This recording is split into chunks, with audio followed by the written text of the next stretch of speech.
ओम नमः शिवाय। प्रभु नीलकंठेश्वर महारुद्रंकर जय हो, मंगल हो। तांका आशीर्वाद रु समस्त प्रजा माने सुख शांति रे जीवन यापन करंतु। भक्त मान ठारू आदाय करी आउ जहाँ जमती करिके प्रभुंकर मंदिर तांको स्वप्नादेश रे प्रभुंकर मंदिर कार्य आरंभ करागला। दिने नयागढ़ मिस्त्री आसी काम करुले। शिवरात्रि 3 दिन थाए। सी कहला बाबा आमको किसी पैसा दब आमर हिसाब हो गला 40,312 टंका हिसाब सरीगला। सेठू मत कहला काली आम जीवु बस रे जागरवासी से पैसाटी आपण हूँ देवे। मुझे हाँ नब आठू जागर दिन मुझे रही प्रभु पाखे राति मत कहले काली आम पिला जीवे घर को पैसा दवापाई। मुझे हाँ जी सेठू राति मु मंदिर रात्र यापन करे। जागर दिन आम 4-5 जन एमती थिलु। से दिन आ पैसा पत्र बाहर को जापारनी क्या आनी पारना। सी पिला भी सी आम पाखे थे कहला काली दबटी। मुझे देखुच मु तो जागर शिवरात्रि प्रभु पाखे अच्छी कौटी सीना गले क्या आणिले भल मंद कले तुमको देवी। ये कथा बाबद 2 जन लोक आसी पहुँचले। जड़े गोरा हिंकरी जड़े कालिया हिंकरी कालिया गोरा 2 जन लोक आसिक पहुँचले। गोटे जगन्नाथ को विश्वास करे। से कहले बाबा राति 1 आसीगलानी आ बाबा कौन खाइबा अच्छी। से कटकू फल जड़े देते दाता ये घरे थुआ होता। मुझे आउ तो किसी ना 12टा 1 बेल है आ कौन खाया अच्छे मन पड़गला। मुझे फल अच्छी आठू फल टिके देली सी खाइले। खाई सारा पर मंदिर बात आलोचना कले। गोटे खाम देले कहले ये खाम टी रख। बोले कौन ये खाम ना ना रखुन कार्य आसब। से सकाल जमी है मिस्त्री आसी पहुँचले कहले आम पैसा दी आम जीवु 40,312 टंका। से मुझे कौटी तो जाइनी हाँ मुझे कटक भुवनेश्वर टी जाए क्या कहला भक्त को कहले जहाँ किसी देवे प्रभु कम नागिब।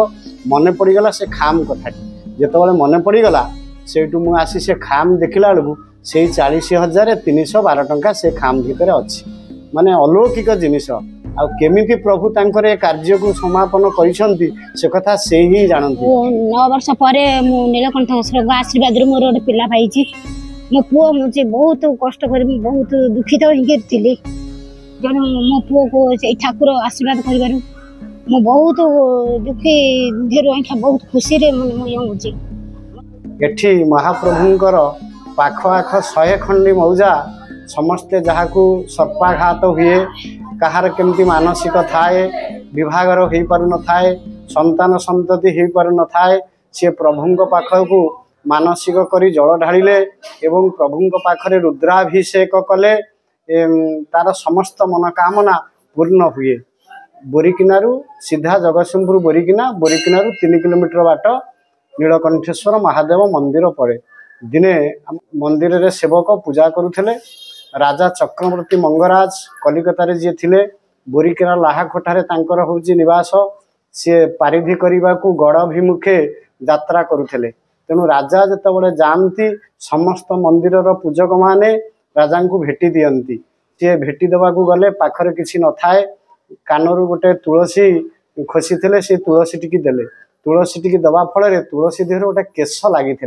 राजा देखी हठात आश्चर्य होगले कहले नना ये केश कौन हूँ लगी। सेठू नना कहले ये कौन ठाकुरंकर केश ना हाँ ये हूँ ठाकुरंकर केश भयातुर ही कहीदेले। कहीदेला राजा कहले मु पारिधिकी जाऊँगी सरबंतरू 3 दिन पर फेरबी। जदि प्रकृत ठाकुरंकर केश देखी ताहले तो रक्षा नहले तुम सबंश मुंड काट हम।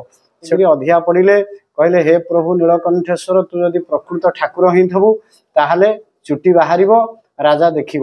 स्वप्नादेश है प्रभु कहले जा सी आसु देखा। आसला बेलू को ये ब्राह्मण खाई 3 दिन उपवास रही ठाकुर पाखे त्राही थे। राजा जो आसिले देखला बेलू गमरा सारा जट खाली पड़ी। से राजा हेडू कहले ब्राह्मण तू छलना करुचु कौटी चुटी गुड़ा पकई मत कथा कहूचु। यही कथा कहया फल राजा विश्वास योग्य है ना। सी कौन कले से चुटी गुड़ाक टाणिला भितर राजा ठाकुर लिंगरू रक्त ब्लड मुहरे पड़ला। जिते पड़ा से कहले जा ब्राह्मण हेडू न बहिक ठाकुर पाखे पढ़ले। ठाकुर ना से दिन ठार जटिया ठाकुर नाम विदित है। कहले रे ब्राह्मण जा जहाँ जी बुलू सेतक संपत्ति सब ठाकुर ना मुझे करदेवी। 30 एकर संपत्ति बुढ़ा ब्राह्मण 3 दिन खाई नथिले 30 एकर संपत्ति ठाकुर ना राजा हूँ कले ये ठाकुर बहुत महिमा आउ खटणी भोग प्राय कार्तिक मास ठारू रज संक्रांति पर्यंत सब बेले नागी रुहे बहु दूरांतरु लोक माने रुद्राभिषेक करती एवं नीलकंठेश्वर नाम उच्चारण कले समस्त पाप ताप दुख शोक रोग समस्त खंडन हो जाए।